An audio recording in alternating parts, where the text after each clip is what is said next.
Bien, entonces vamos a comenzar con un primer ejemplo que va a consistir en plantear la ecuación diferencial de movimiento de un objeto de masa m, es decir, una partícula, que se le imprime una velocidad inicial v0 formando un ángulo θ0 con respecto a la horizontal.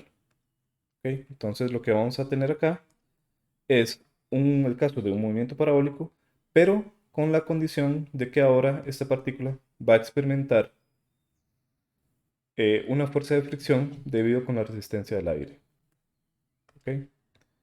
Entonces, inicialmente, esta partícula experimenta una velocidad inicial v0, que forma un ángulo θ0 con respecto a la horizontal, y lo que vamos a hacer es analizar el caso en una posición arbitraria. ¿Ok? Entonces, recuerden que la velocidad, el vector velocidad, siempre va a ser tangente a la trayectoria, y vamos a decir entonces que la fuerza de fricción va a ser proporcional a la velocidad y a una constante c. Y lo que nos piden es obtener las ecuaciones diferenciales del sistema. Entonces, el procedimiento va a ser el siguiente. Vamos a hacer un diagrama de cuerpo libre, donde aquí vamos a plantear las fuerzas externas. Tenemos como fuerzas externas el peso, m por g.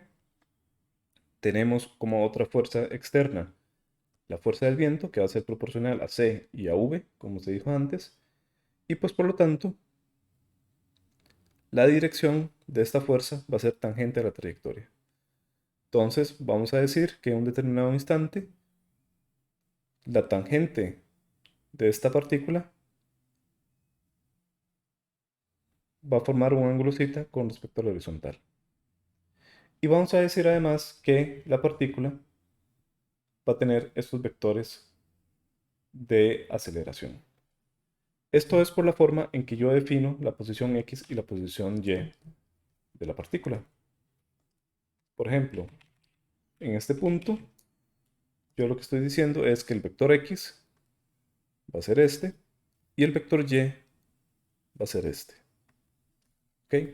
Aquí yo estoy únicamente definiendo los vectores de posición y también los vectores de aceleración y velocidad. Es decir, esto yo lo voy a definir como x, x punto y x dos puntos.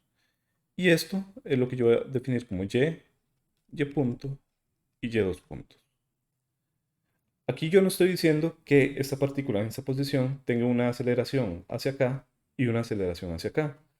Yo no estoy diciendo eso. Yo lo que estoy haciendo es definiendo el vector posición en x, el vector de aceleración en x, así como el vector de posición en y y el vector de aceleración en y.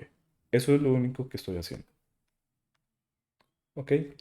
Entonces tenemos que por este lado tengo las fuerzas externas y por este otro lado tengo las fuerzas inerciales. ¿De acuerdo? Y ahora lo que hago es simplemente plantear las ecuaciones de movimiento.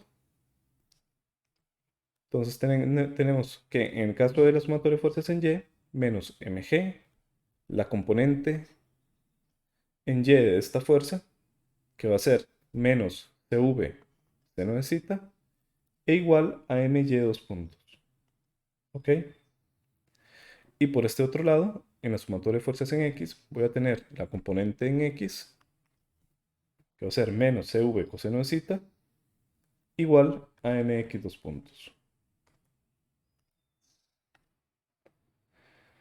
Ahora bien, v seno de cita es la componente en y de la velocidad, es decir, va a ser y punto, y v coseno de cita va a ser la componente en x de la velocidad, es decir, x punto. Así entonces, las ecuaciones diferenciales van a tomar la siguiente forma. My dos puntos más c por y punto igual a m por g menos m por g. Y en el caso de la ecuación en x, tengo mx dos puntos más c por x punto igual a 0.